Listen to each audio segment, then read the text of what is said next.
Petroleum मसनूआत की कीमतों में एक बार फिर बड़ा इजाफा। पेट्रोल की कीमत में 14 रुपए 92 पैसे इजाफा हुआ। नई कीमत 414 रुपए 78 पैसे हो गई। हाई स्पीड डीजल की कीमत में 15 रुपए इजाफा। नई कीमत 414 रुपए 58 पैसे हो गई। पेट्रोल पर लेवी में 13 रुपए 91 पैसे इजाफा। लेवी की शरह 117 रुपए 41 पैसे फी लीटर तक पहुंच गई। डीजल पर लेवी की शरह 42 रुपए 60 पैसे तक जा पहुंची। मिट्टी का तेल 41 रुपए 80 पैसे सस्ता कर दिया गया। नोटिफिकेशन जारी। पेट्रोलियम के आए रोज बढ़ती हुई कीमतों पर शहरी चीख उठे।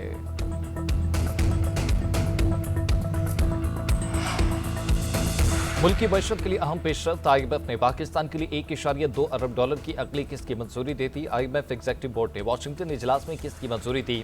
पाकिस्तान को EFF प्रोग्राम के तहत $1 अरब मिलेंगे। मौसमियाती तब्दीली के RSF प्रोग्राम के तहत $20 करोड़ दिए जाएंगे। पाकिस्तान और IMF के दरमियान स्टाफ लेवल मुआहदा 27 मार्च को तय पाया था। $7 अरब का EFF प्रोग्राम 37 माह के लिए होगा। IMF प्रोग्राम के तहत पाकिस्तान को अब तक मजमूई तौर पर $4.5 अरब मिल चुके हैं।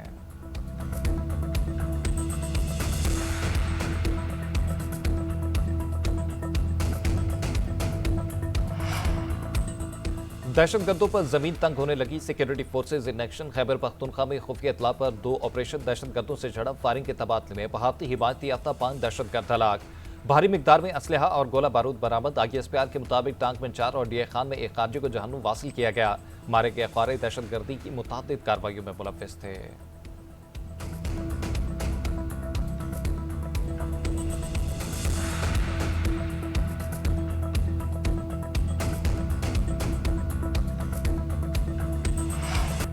पाक अफवाज का अफगान बॉर्डर पर तारीखी ऑपरेशन फतह की दास्तान। जुर्रत के निशान का शानदार टीजर रिलीज। जुर्रत के निशान की हालिया केस पाकिस्तानी फौज की 25 से 27 अप्रैल 2025 की तारीखी और जुर्रतमंदाना कार्रवाई की वलवला अंगेज दास्तान है। अप्रैल 2025 में पाक फौज ने भारतीय पर दहशतगर्दी का मंसूबा करने वाली ख्वारिज की सबसे बड़ी तश्कील को जहन्नुम हासिल किया।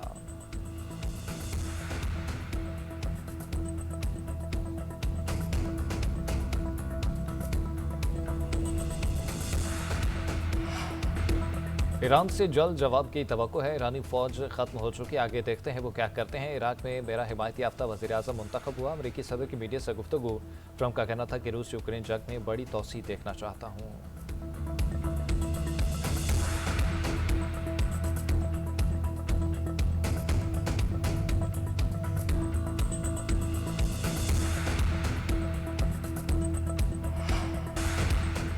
जंगबंदी का ड्राफ्ट तैयार। ईरान की मंजूरी का इंतजार। अमेरिका सीजफायर माहदे के लिए तेहरान के जवाब का मुंतजिर। वजीर खारजा मार्को रूबियो का कहना है कि ईरान की जानिब से अब तक जवाब नहीं मिला।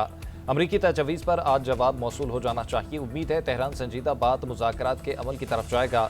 साथ ही ये भी कह दिया है कि गुज़िश्ता रात ईरान पर किए गए हमले ऑपरेशन एपिक फ्यूरी का हिस्सा नहीं थे। अगर अमेरिका पर मिसाइल फायर किए गए तो हम जवाब देंगे। ईरान के मामले पर सदर ट्रंप का मौक़िफ़ वाज़ेह है। उनके पास जौहरी हथियार नहीं होने चाहिए।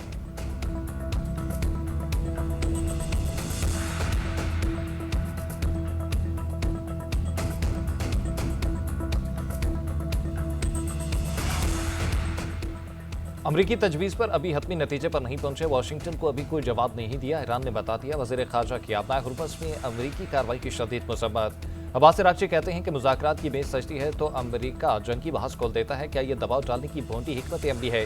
किसी तकरीबकार की जानिब से अमरीकी सदर को नई दलदल में धकेलने की कोशिश हो रही है। दुश्मन चाहे कोई कुछ भी कर ले, ईरानी अवाम दबाव के सामने नहीं झुकेंगे। उधर ईरानी वज़ारत ख़ारजा के तर्जुमान इस्माइल बकाई ने भी अमरीका को फौजी मुहिम से खबरदार कर दिया। कहा, अगर शेर को दांत दिखाते देखो तो ये न समझना शेर मुस्कुरा रहा है।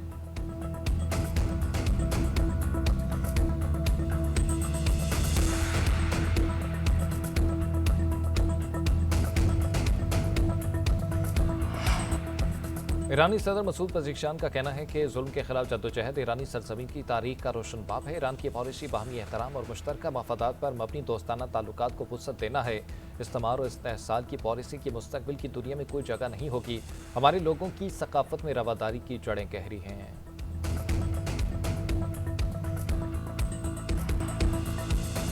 अमरीकी फौज के सेंट्रल कमांड का कहना है कि नाकाबंदी से ईरान जाने वाले 57 तिजारती जहाज़ों को वापस भेजा। नाकाबंदी के दौरान 4 जहाज़ों को गैर फाल भी किया गया।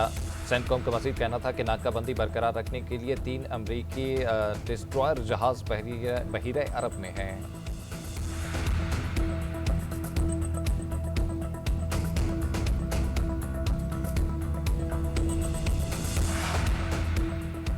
मुत्तहिदा अरब अमारात का एक बार फिर ईरान से बैलिस्टिक मिसाइल और ड्रोन हमलों का इल्जाम। अमाराती वजारत दिफा ने कहा कि दिफाई निज़ाम ने ईरान से दागे गए 2 बैलिस्टिक मिसाइल और 3 ड्रोन्स को तबाह कर दिया। ईरानी मिसाइल और ड्रोन हमलों में 3 अफराद जख्मी हुए। हुकाम के मुताबिक मुख्तलिफ इलाकों में सुनी जाने वाली धमाकों की आवाज़ें दरअसल इन्हीं दिफाई कार्रवाइयों का नतीजा है।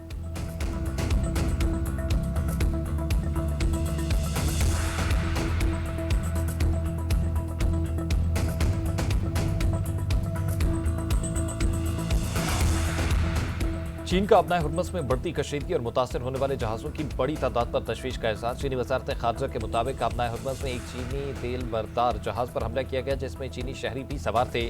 चीनी वजारत खारजा का कहना है कि अब तक हमले के किसी फर्द के जानी नुकसान की इतला नहीं मिली, ताहम सूरत हाल पर गहरी नजर रखी जा रही है।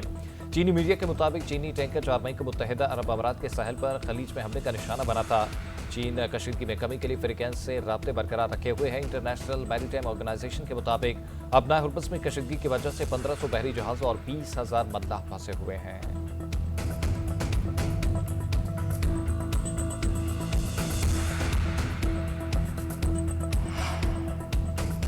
पाकिस्तान की अमरीकी फोर्सेस के जेर कब्जा जहाज़ों पर सवार पाकिस्तानी और ईरानी अमली की वापसी की कोशिशें। नायब वज़ीर आज़म इसहाक डार का सिंगापुर के वज़ीर ख़ारजा से टेलीफोनिक राब्ता।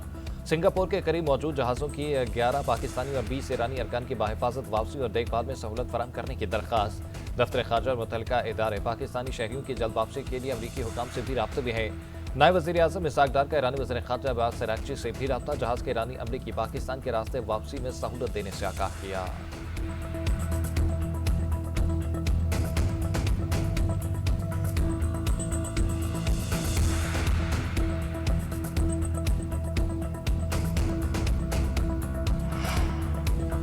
ऑस्ट्रेलिया का कलदम बलूचिस्तान लिबरेशन आर्मी को दहशतगर्द तंजीम करार देने का ऐलान। ऑस्ट्रेलियाई हुकूमत ने कलदम बीएलए के बशीर ज़ेब समेत 3 अफराद पर माली पाबंदियां लगा दी। ऑस्ट्रेलियाई वज़ीर ख़ारजा का कहना है कि फैसला कलदम बीएलए के पाकिस्तान में दहशतगर्द हमलों की वजह से किया। फैसले के बाद ऑस्ट्रेलिया में कलदम बीएलए के असास से मुंजमद होकर तंजीम से वाबस्ता किसी भी फर्द के साथ कोई लेन देन नहीं होगा। पाबंदियों की खिलाफवर्जी करने वालों को कानूनी कार्रवाई का सामना करना पड़ेगा। बीएलए पर पाबंदी यूएन सलामती काउंसिल फ्रेमवर्क के तहत लगाई गई।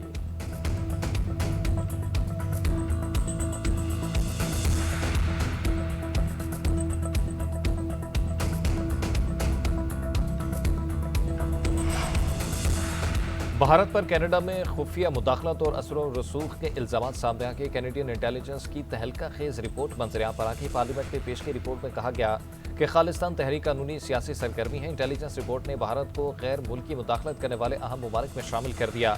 कैनेडियन मीडिया के मुताबिक भारत ने खुफिया ताल्लुकात के जरिए कैनेडियन सियासतदानों, सहाफ़ियों और इंडो कैनेडियन अफराद पर असरअंदाज होने की कोशिश की। भारत ने निगरानी और जबर पर मबनी हरबे इस्तेमाल किए ताकि तनकीद को दबाया जा सके और खौफ पैदा किया जा सके।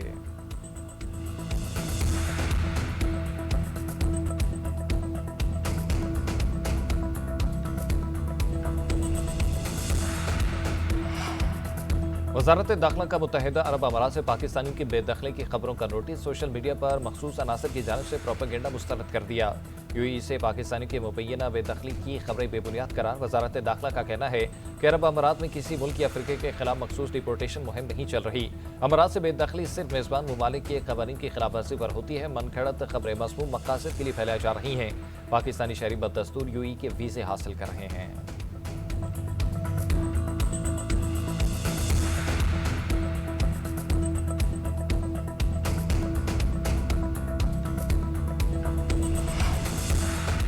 नून लीग के सदर नवाज शरीफ के ज़ेर सदारत आज़ाद कश्मीर पार्लिमानी बोर्ड का इजलास। 45 इंतखाबी हल्कों से 206 से ज्यादा उम्मीदवारों के इंटरव्यूज। कामयाब उम्मीदवारों को 30 रोज में पार्टी टिकट जारी किया जाएगा। ज़राए के मुताबिक नवाज शरीफ का इलेक्शन मुहिम में आज़ाद कश्मीर जाने का ऐलान। जून के वक्त में आज़ाद कश्मीर जाने का इम्कान। शहबाज शरीफ को बतौर वज़ीर आज़म और मरियम नवाज को बतौर वज़ीर आला कानून के मुताबिक कश्मीर में इलेक्शन मुहिम में शिरकत की हिदायत। पार्लिमानी पार्टी बोर्ड इजलास से खिताब में कहा कि मैं खुद कश्मीरी हूँ और कश्मीरियों से मोहब्बत मेरे खुद में शामिल है। आज़ाद कश्मीर के इलेक्शन में खुद आकर अपने उम्मीदवारों के लिए वोट मांगूंगा। वफाक और पंजाब की तरह आज़ाद कश्मीर में भी मुस्लिम लीग नून की हुकूमत होगी।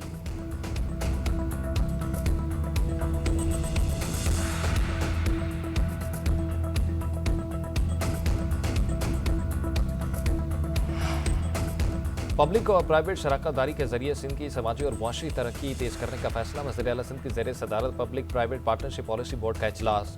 इंफ्रास्ट्रक्चर, तालीम, ट्रांसपोर्ट और सनती तरक्की के अहम मनसूबों की मंजूरी। सिंध के 30 टीचर ट्रेनिंग इंस्टीट्यूट में बीएड्स प्रोग्राम को मजबूत बनाने और सूबे भर में व्हीकल फिटनेस इंस्पेक्शन सेंटर बनाने का फैसला। मुराद अली शाह ने कहा कि कमर्शियल गाड़ियों की कारकर्दगी बेहतर बनाने के लिए ये अहम कदम है।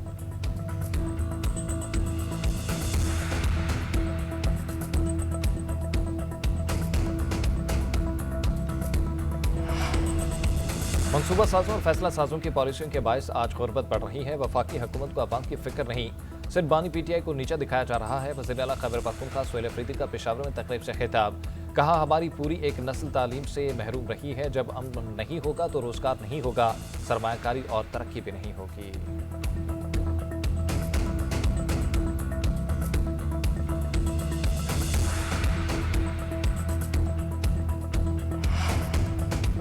वज़ीर आला बलूचिस्तान सरफराज बुगटी से एशियाई तरक्याती बैंक के कंट्री डायरेक्टर की मुलाकात। आबी वसाइल, ज़राअत, माइंस एंड मिनरल्स समेत मुख्तलिफ शोबों में सरमायाकारी के मौके और तरक्याती मनसूबों पर बातचीत। एशियाई तरक्की बैंक का खींची कैनाल और आबी ज़राई तरक्याती मनसूबों में वसीउल मुद्दती सरमायाकारी के लिए माली मुआवनत में दिलचस्पी का इज़हार। तालीम, सेहत, इंफॉर्मेशन टेक्नोलॉजी, स्किल डेवलपमेंट और रोजगार के काबिल अमल मनसूबों में इश्तराक की हिकमत अमली पर इत्तफाक।